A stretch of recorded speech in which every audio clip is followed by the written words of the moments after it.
Listen, y'all know how it is when you are the engineer, you are the producer, you are the person who get everything together. And then on top of that, you the mama before you get here because that means I had to go down there and cook something before. Y'all know it's Sunday, okay? Y'all know today is Sunday, and on Sundays I like to try to feed my kids something where I cook, okay? I ain't even have time really to refreshen my makeup. Listen, hello and welcome to another Sunday of Hood Parenting Live. Listen, y'all, let me try to get my life together. Let me try to get my life together. Okay, let me make sure I'm live because I want to make sure I'm not just talking to myself. Okay, and so while I give people a little time to get on in here and those who want to sit back and discuss some things with me in life about life, come on in here. Come on in here. And I'm going to have to redo the whole title of this. I'm going to have to redo everything because it looks to me like I got some things that's messed up here. Okay? Because I'm like the title is wrong and everything is just messed up. So I'm going to have to figure out how to move everything over and it's just a whole cluster, y'all. But you know what? We are here. We are here and welcome to another episode of Hood Parenting Live. Listen, here on Hood Parenting Live, this is where I like to talk to you about, the things about raising kids, about the things that, we do, the mistakes that we made, the things that we could have done differently, right? In order to help change some of our some of our family dynamics, right? In terms of the way we do things, okay? Also, there's that healing generational trauma.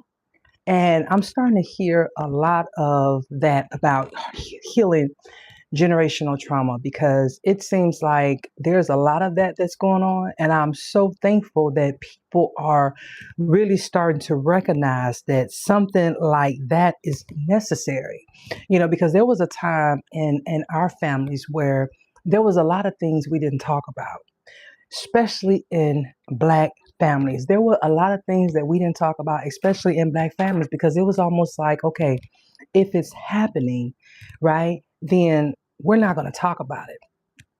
If it's happening, let's just pretend like it didn't happen. And I don't know if that went on in other families, and I can't tell you whether or not it went on in other families simply because I was never involved in any other family. Okay, I was only involved in my family. Okay, and we had a lot of things that you don't talk about. hmm hmm We had a lot of things that you don't talk about. And so when it came to things that we don't talk about, this is what we are talking about today on Hood Parenting Live. And so, what do we talk about to our kids in terms of age appropriate things, especially in Black households? Okay. And again, the reason why I say Black households is because I don't know any other households. Okay. I don't know any other households. Okay. And so a lot of times what we'll say in households is, well, you know what? They're too young. We're not going to tell them that. And then I'll hear parents say, well, I don't want to burden my kids with things that happen to me. And there is a fine line between you pouring onto your children and you allowing your children to understand what's going on. Okay, because a lot of times if we don't teach them about what's going on, then they're going to learn things the hard way. They're going to learn things from places that they shouldn't learn. And then on top of that, they're going to get half information. Okay. Let me give you a little story real quick. Let me drink some wine first because if I'm going to tell this story, I probably need to drink some wine 1st. Listen, and when you come on in here, tell me you in here. Say hello. Let me know you in here so I can see who's watching me here on this live. So let me tell y'all a story real quick. I remember when I was going through when I had divorced from my second husband. It had been like 2 years that he and I were divorced before we had even told our son about it. It had been 2 years. Okay. All right. Because we got divorced in 2010. Both of us got deployed. He got deployed the end of 2011. I got deployed January of 2012. So we came back the end of 2012 and the beginning of 2013. So by the time my son found out that his father and I were divorced, he was already in another relationship. So what I'm saying is that it was at that moment that my son understood that we were divorced. But about that time is also when he is trying to figure out things for himself. Because in 2013, he was already like 10. And so he was at that age where there was a lot of things that he could understand. But because we didn't tell him, there were things that he had to fill in the gap for himself. And baby, let me tell you something. We had some trying times. Mm, mm, mm, mm. When I tell you we had some trying times, we had some trying times because especially when it came to school, when it came to him expressing his feelings, when it came to all kind of things, okay? And so what I recognize is that I said that I didn't want to tell him about the things that was going on because I felt like he was too young, okay? But in actuality, I was too scared to tell him. All right, because I didn't know the words to sit down and tell my son that we were divorced without making it sound in a way where we're pointing the fingers. I didn't have the words for that. But what I recognize is that the more I prolonged it, the more he was going to start to make things up on his own, especially once he seen that, you know, households were shifting and relationships had changed, right? Once he started to see those things in terms of who's with who and what's going on in terms of his dad and what's going on in terms of me, you know, even in our family dynamics, it's like, okay, what is going on? Because for him, it was all of a sudden like he was thrown into something real soon, like real quick. But in actuality, it was something that had festered over time. But because it was new to him, he didn't know how to process it. And what I recognized from that was not telling him things because of the fact that I felt like he was too young was not the best option. Okay. And I think that we do that a lot of times in households because we'll say, well, get out of grown folks' business, or you don't need to know grown folks' business. When in actuality, those are things that impact the child as well. Right. So if parents are splitting or divorcing or things like that, I mean, if the child is 2, 3, 4 years old, I don't think they're going to quite understand. I don't think they're going to understand. But when they start getting up to some age where they can form sentences, like complete sentences, it's not that you got to tell them everything. You don't have to go into details about everything, but we have to start finding the right words to talk to our children about conversations that we feel that are not age appropriate for them, right? And when I talk about those things, I'm not just talking about, you know, what's going on between the mom and the dad. I'm talking about all kind of things. I'm talking about sex education. I'm talking about when we talk about racism, when we talk about politics, when we talk about weapons, and we talk about how to handle certain things in the world. What I recognize with all my children is that they will figure some things out for themselves. You know, and there was this this time where even with my daughter, um, there was a time when I didn't know when I should tell her that she's adopted, right? Now, it was never a secret or anything like that because she's how old is she? She'll be 12. Oh, maybe it's the wine. Hold on. Maybe it's the wine. Let me drink more wine. Okay, let me drink more wine. Because I said she'll be 12, right? Did y'all hear that part? Okay, she'll be 12. hmm did I tell you she's in junior high? Yep, she's in junior high. hmm Did I tell you how I ordered me a wine subscription? Yep, I ordered me a wine subscription. But anywho, with that being said, I didn't know whether to tell her what would be the appropriate time to tell her that she was adopted. Now, like I said, there was never a time where, well, let me say this, not necessarily her being adopted, but that I wasn't her biological mom. How about that? Let me say it that way. And there was a time where people would ask me that, like, when are you going to tell her? And I said, I never not told her. It was never a thing where I was said to her, Like it was never any a time where I would tell her, I'm not your mom. I would never say anything like that. But it was one of those times where when she was young, when she was a baby, she met her biological mom. And then there were always conversations that was had because my daughter is actually my second cousin by blood. So she's in my family. Her mom and I are first cousins. We share the same set of grandparents. And so when it came to me talking to her about me not being her mom, it wasn't something that I just necessarily just sat down one day and told her about it. It was something that was always understood that I wasn't her biological mom. And so because there would be conversations that would be had around, hey, we're going to go home to our hometown. And then depending on what we were going there for, we knew that her mom may or may not be around.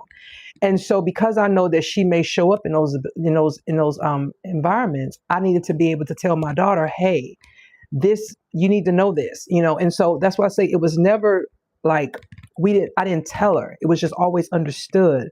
And so I think that was just something that for me, I didn't know like which way to do it, right? I didn't know whether telling her, when she got older and sitting down talking to her, because like I said, the conversations was always like, she could figure out things on her own kind of, and then especially when she got up to some age where, when she was like 4 and, she's in school with people and they're having dance dances and things like that. Like, what am I supposed to tell her? Because it wasn't no man and it wasn't no God in me to tell her that's a daddy. So it's like, okay, well, I can't tell you that I didn't give you a daddy. I got to tell you what really happened. And so it was one of those things where I always talk to her about it. And I feel that I don't know if that is a good or a bad thing, but I just know that for me, I don't know how to pretend. I don't know how to hide certain things. And so because I don't know how to hide certain things, it's like, it's just best for me to be just as transparent as possible. Because if I'm as transparent as possible, then there's nothing that I have to try to, worry about her learning on her own. And so, like I said, even when it comes to, and it's just not just things like that. It's just like, and then granted, those things are extreme. When I give the example of, my divorce with my youngest son, and then of course my daughter, it's one of those things where, I do understand that households don't necessarily have those type of extremes. However, even when it comes to us talking to our children about expressing their feelings, about, setting boundaries, things like that. Like, I feel like one of the things that I remember when I was a kid that I didn't like to be told was to be quiet or to hush or to shut up, especially when there was something that happened and I'm being punished for whatever my mom assumed or presumed that was her truth of whatever I did. And so there was like a part of me that is like, hey, I need to tell you why I am doing this or why I did this. Whether you agree or not, it makes sense to me. And so if I'm gonna be punished, I'm gonna be punished, but at least let me get my truth out. And so a lot of times she would tell me, she would tell us to hush, even if it was something that we weren't being punished for and we were going to tell her something and she don't want to hear it, she would tell us not to talk about it.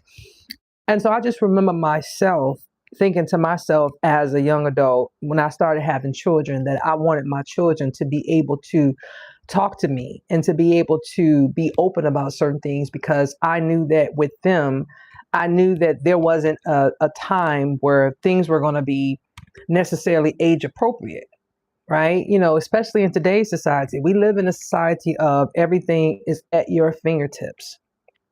We have the World Wide Web, we have the internet, we have Google, we have so many things. I mean, no matter what you want to learn about, you can go online and Google it and it'll pop up. You can even go and take a whole course in that thing that you want to learn about, okay? And if you can't spell, like I found out my daughter was doing when she was like 4, if you can't spell, you could just push the little button and it'll talk, and you could tell it, hey, so-and-so, give me a video about this and that and the third, or pull up a YouTube video about this and that and third, and it will give it to her. And so what I mean by that is that if it's something that she wanted to know that was so easy for her, and so I knew that with her more so as opposed to my older children, because My oldest son, my youngest son is 22 now. And so you figure by the time he was born, the internet was just the internet. It wasn't no Wi-Fi, it wasn't no, it was just the internet. We were still doing basic internet stuff. We were still doing dial-up. Okay. I think we were still doing dial-up. I think the second generation of iPhones had been released when he was born. And so there was still a lot of things that we had not done yet.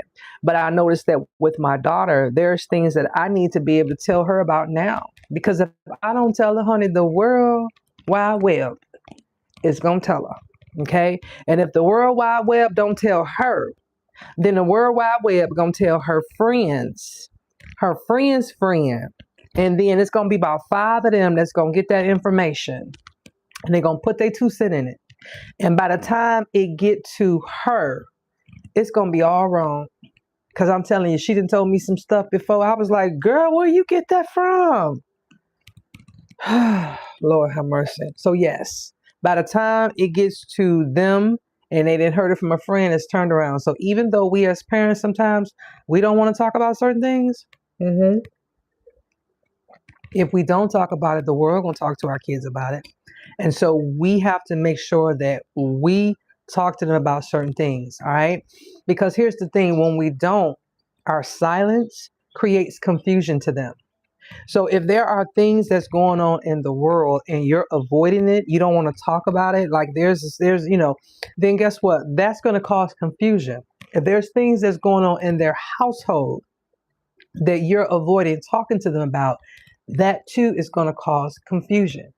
Because again, they got to do bits and pieces. They got to pick up the parts that they want to pick up. They got to, pull from here. They got to, what they heard, eavesdropping, things like that. And so when we don't talk to them about certain things, or we feel like they're too young because of whatever reason, then it causes confusion to them. And not only that, but there is that truth versus that trauma dumping.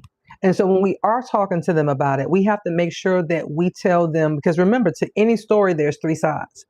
And so when we're talking about household information, right, I don't think it's appropriate for like 2 parents to have separate conversations with little people, like meaning little kids.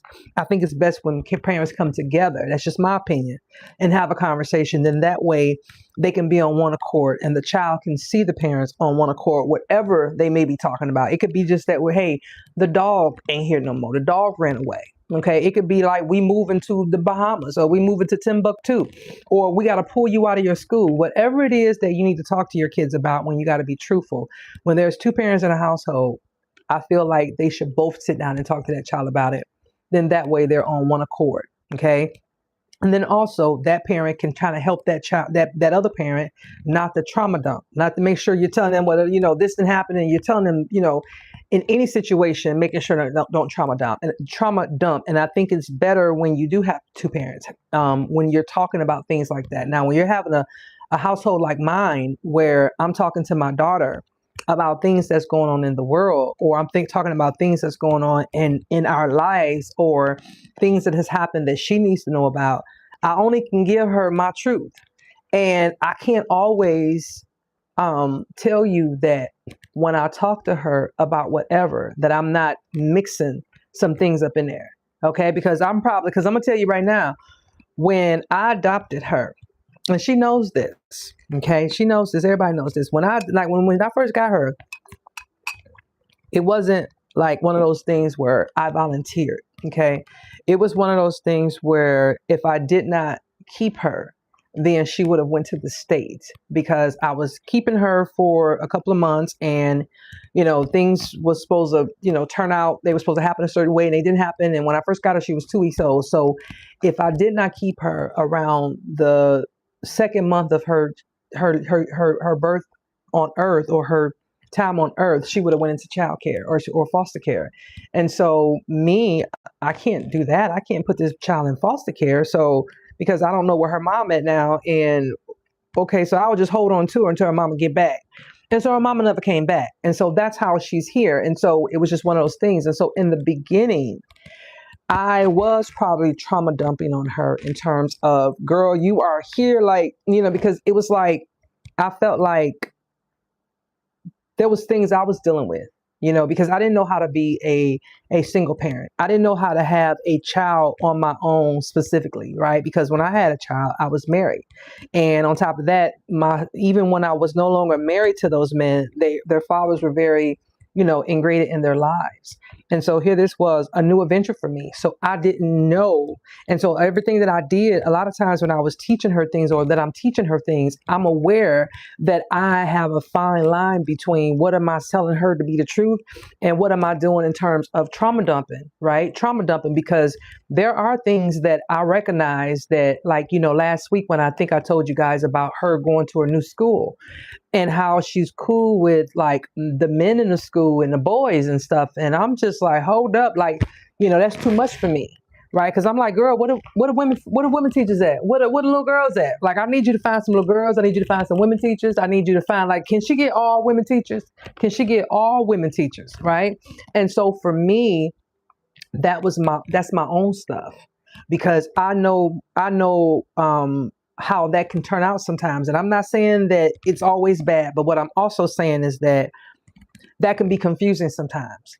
And so I know that that's my own stuff. And I have to be very, very cognizant of that when I am talking to her, when I am having a conversations with her, and when I'm talking to her about things that, for example, the things that she wear. When I'm talking to her about the things that she wear, now granted, I buy the stuff that she wear, but then there's things that I look at her, be like, girl, where you get that from? I don't remember you getting that. You know what I'm saying? Like, she'll take things and then she'll take a shirt, like a regular t-shirt, and then she'll take it and she'll want to tie it up. No, ma'am. No, ma'am, untie that t-shirt. No, ma'am, untie that t-shirt. But I also recognize that those things are some of me. That's me saying, no, no, no, right? But I have to be wary of it now. Are some things because I feel like she's not ready? Absolutely. But at the same time, I have to be very aware that I have to be very much cognizant of to make sure that I'm not dumping my stuff over on her. And that is a very fine line when it comes to parenting. All right. And so when it comes to age appropriate layers, right? One thing I do know is that me talking to my daughter now is going to be different than me talking to her at 16 or 18. Okay. Now I'm still trying to kind of like sugarcoat things, and I'm like, ugh, but I think as she get older, it's like I start to take the gloves off a little bit more, because I understand that she is starting to mature a lot in all shapes and forms, right? And I mean, when I say mature, I mean in all the capacities, okay? Not just up here. I mean, when it comes to everything, she's getting into her womanhood. And I'm just like, oh God, I'm so glad I got a wine subscription. That's all I know. I'm glad I got a wine subscription. Okay? I'm glad I got a wine subscription because, And so when I think about things like that, I know that when she was younger, I had to handle her more delicately, but now I have to let her know, listen, these things are serious. Like, I need you to be aware of this. Like I was telling her recently, everybody is not your friend. When she was young and she would say, well, that's my friend, that's my friend, that's my friend. She's 3, 4, 5 years old when she was in kindergarten and things like that. Same thing with my oldest kids. I was easily able to tell them, okay, that's your little friend, but now she's at that age where I'm like, honey, everybody's not your friend, because I need her to understand now. The people that smile in your face and things like that, I need you to understand that everybody is not necessarily your friend, and not everybody wants the best for you. And so these are conversations that I recognize that I'm having with her now, so that I did when she was younger, because she's getting to that age now where she's starting to understand the world a little bit more. She's starting to see the difference of certain things, right? Okay. And so not only that, but when we talk about conversations and things like that, why does it matter in Black families the most? The reason why I'm saying this in terms of Black families, because I know for a fact, the generation of people, because remember, when it comes to the silent generation of everybody, we left a lot of things that were silent. And because of it, we were unprepared when it came to money, when it came to relationships, when it came to safety. Like, I didn't know what safety looked like as a child. Like I didn't know what safety looked like as a child. So my whole life, I know for a fact that I searched for it. And I believe that's one of the reasons why I joined the military. And of course, it took for me to figure this out a little bit later on in life, because I knew that for me, I wanted to join the military because I was like, I'm gonna go get me a husband. And, I knew I had a job and all that kind of stuff. But what I also knew was that being in the military provided me with a certain safety net, right? Because I knew that people would always protect me. And that was one of the things that I had to deal with once I retired back in 2016 was, okay, where do I retire? Because now I don't know what safety looks like outside of the arms of the military, because I had been in the military since I was 18. And so I say that because when it comes to families, when it comes to our families, we're not teaching our kids, like we weren't taught a lot of things. I'm Gen X. We weren't taught a lot of things in terms of money. I remember when I joined the Army, I was given one piece of advice in terms of money from a family member. And I was told, buy savings bonds. They said, buy savings bonds. I was like, okay. They didn't say no matter. They didn't tell me what kind of savings bonds, because I found out you had double E's, you had all kind of. I was like, I don't know. They just told me to buy savings bonds. And so for like the first 4 or 5 years of my military career, I had savings bonds. I got $100 savings bonds until somebody else told me something different. Because why? No one had told me anything. And then when I learned anything about money beyond the savings bonds was at my first duty assignment when my first sergeant was the one that told me to go get a small loan in order to start my credit. I was 19 years of age. He said, hey, go get a loan, get it for $1,000, and then pay it off in half of the time, and then wait about 6 months, make sure they make sure they report it to the credit bureau. Then after that, apply for a credit card. He explained to me that the credit card, don't worry about the APR, don't worry about nothing like that. He said, because the first one gonna be high. He said, but go on, get it. He said, charge a little bit on it, pay it off. He said, don't never get it. He said, only charge like 30%, 40%, whatever he told me back in the 90s. And that's how I got my credit established. He literally gave me a desk side, and I mean like a desk side, like we just happened to be talking. I was a young PFC, and he happened to tell me about credit, and that's how I got my credit established. And so my mother didn't know anything about it. My grandparents didn't know anything about it to tell my mother about it. So I didn't get that until I joined the military. And the same thing when it came to relationships, what healthy relationships look like, what they're not supposed to look like. In terms of what's healthy and what's not healthy, when you're raised in a certain environment, you don't know what you don't know. You just don't know what you don't know. And so we didn't have words like healthy or unhealthy, or boundaries, or protect your boundaries, or toxic, or trauma. We weren't using words like that when I was growing up. And so a lot of these things we are acknowledging them now. We are using them now. We are defining them now. And so that now that we have these things, we have to start having these conversations with our children. And it's just that simple. And some of those conversations are hard. And if that's something that you don't know how to do, then get a person like me. I am a marriage and family counselor. I have a master's degree in marriage and family counseling, and I am a certified life coach. And so if you can't talk to them the way you need to, then hire a third party, right? Someone where, you feel comfortable allowing them to talk to your child about certain things if you don't have the words, or somebody that can sit down and kind of guide you and your children, or you and your spouse, or whoever, through conversations that you can have with your child. Because what we don't want is for them to go out here in the world and be figuring these things out on their own, or better yet, get out here lost. Because I see it every single day. When I tell you I see it every day, I see it every single day where we have young adults that feel like they are not prepared for the world. They feel like they are not prepared for the world because they feel like they did not learn enough from their parent for whatever reason. But what I also tell these children is that your parents can only tell you what they can tell you. You know what I mean? You can't, your parents do the best they can. Like with me, I know for me, my mother was 16 when she had me. What was she going to tell me about anything beyond the age of 16? In other words, once I got up to a certain age, my mother was still trying to hold on the best she could. In other words, because it was about survival. We live life in survival mode a lot of times. Listen, 99.9% of the times when you come from the hood, you live life in survival mode, right? Hood parenting. You live life in survival mode. So when it comes to my mother and things like that, we had to a lot of times go out here and do things and figure things out. Mama didn't have the right words to tell us. She didn't have the right language, the right vocabulary to tell us things that we needed to understand. All she knew was don't do this and don't do that, because if you do, these things can end up. And so now that we have those educations, now that we have those tools, now that we have the things that we need, I feel like we can better educate our young adults, because I feel like they don't even know what to Google. Because see, here's the thing. Say, for example, if they Google, let's just say how to save money. Let's just say they Google how to save money when you are a young adult. Let's just say they Googled that, how to save money when you are a young adult. Google is going to tell them put $100 to the side a month. Let's just say that. Let's just say that Google tell them put $100 to the side, or start saving $100 to the side, or start saving a penny a day, whatever Google won't tell them. Okay. Now, what Google is not going to do is tell them that, hey, that $100 that you're saving, you can't touch it no matter what. I know you broke. I know your car broke down. I know, because not only do you got to save that $100 there, but you also got to save an emergency fund over here. So this is about $50 you got to put over here.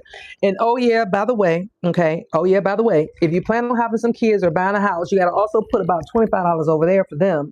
Okay, and about $25 over there for that. Okay, so that's about $200. So what I'm saying is that Google is not going to bring it all the way down and break it all the way down. But when we as adults, or when we as parents have these conversations with our kids, we can tell them those things that Google search is not going to tell you if you don't ask them. It's not going to volunteer you some information. All right. It's not going to volunteer you and say, okay, you can save money, but turn to Google this so you can know this part. Google ain't going to suggest to you to Google more stuff, and it'll suggest to you to Google a related topic. And when you go up in there and read that topic, it might give you another related topic, and then you might branch off from there. But for the most part, it's not going to give you what you're looking for, because why? It comes from experience. A lot of what our kids need to know comes from lived experience. That's it. Yes, certain things can give them the basis, but until they have lived certain experiences, they will not know. And that comes from us being their parents, or being mentors, or being coaches, or being teachers, or being group leaders, or whatever, right? In a church or whatnot, or in the neighborhood. This is how we empower them. We let them know that, listen, these are the things that you need to know. And we do that by, listen, it's time to take the band-aids off. There's no more age appropriate. I mean, granted, when they're 3 and 4 years old, I'm not going to be telling them about savings. Okay. But you can. All right. You can just tell them. They don't know what they're talking about. And like I tell my daughter all the time, I tell her all the time, listen, this is how I tell her. I'll tell y'all this before I go, just so y'all can know. I remember there was times I would have conversations with her. And even to this day right now, I would have conversations with her, and I'll be like, listen, girl, I know you don't know what I'm talking about. I know this is going over your head. Like, this is out of your range of understanding. I understand all that. But what I do know is that you may not understand what I'm talking about now, but when it's time for you to pull this information out of your toolkit, you will have it, girl. You'll have it. And that's what hood parenting is, being able to give you a place where you can pull some things out of your toolkit, because you never know when you may need it. And so listen, because I tell her all the time, honey, nobody's coming to save you. You got to save yourself. And the way you save yourself is by having the knowledge and the resources, right? To understand that what you need is out here, but you got to figure out how to get it. And so listen, I have enjoyed this session of Hood Parenting Live. And although it started off kind of rocky, okay, and I still got to go in and edit the video. I got to do all the stuff. All right. And I see some of y'all are coming into the room, and hello and welcome. I'm so glad you joined me. And let me know that y'all were here. Let me know if you got something out of this. Okay. Listen, and for the future, if you have something you want me to talk about, or an area of life that you say, Yashika, what is your opinion about this? Go ahead and drop it below these videos, and I will respond to your question with possibly a video. Okay. I won't mention your name, won't do anything. You could even DM me. All right. And so this has been a pleasure. And if you are here, go ahead, make sure that you like, share, subscribe, do all the things. Okay. Tell your friends about me. And listen, another thing, all my new subscribers, thank you, thank you, thank you. I welcome you. I welcome you. I welcome you. And I appreciate you. All right. Listen, I will talk to you guys later, and catch me next Sunday for another episode of Hood Parenting Live here on YouTube at 6 p.m. Eastern Standard Time. Talk to you guys in the next live. Bye. Let's turn this thing off.